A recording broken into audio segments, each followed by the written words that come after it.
As deadly violence erupted in the northeast of New Delhi this week, with armed mobs rampaging the streets, a small hospital located in a densely packed Muslim neighborhood found itself at the epicenter of the unrest.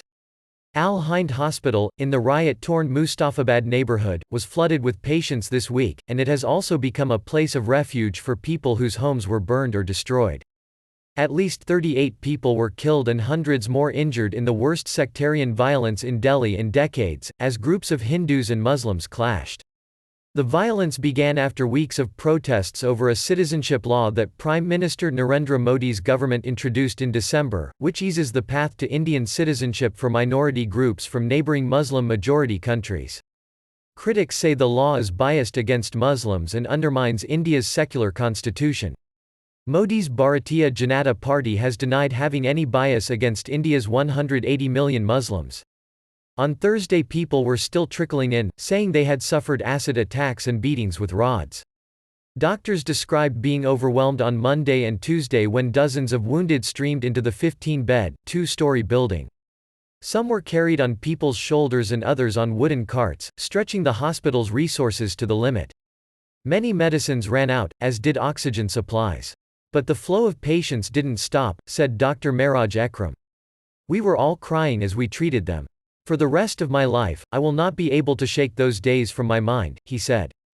The brutality with which people had been beaten, it'll never leave me. At one point, we had to pull the shutters down, because we could not take in more people, he said, tears welling up in his eyes.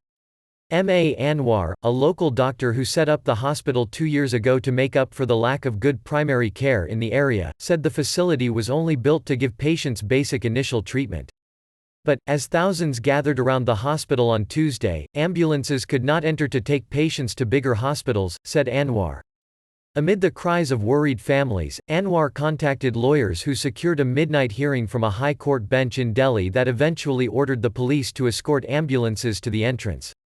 Al Hind had no mortuary. As they got into an ambulance to take the dead bodies away, Anwar said the vehicle was chased by men wielding swords. I hope in my life I never have to witness such inhumanity again, he said. On Thursday, traumatized families sat at the hospital. Some had lost their homes and livelihoods. Ershad, a tailor who uses only one name, sat with his 4 young children and wife with a small pile of clothes. His house had been burned down. Everything is gone, he said, breaking down. What will my kids' future be? I have no documents, nothing to show anymore. On the floor below lay 26-year-old Muslim Shabana Parveen, who had given birth after being beaten while heavily pregnant at her home on Tuesday. She went into labor that day, and a Hindu neighbor took her to safety, she said. A mob came into my home and hit me with rods on my stomach.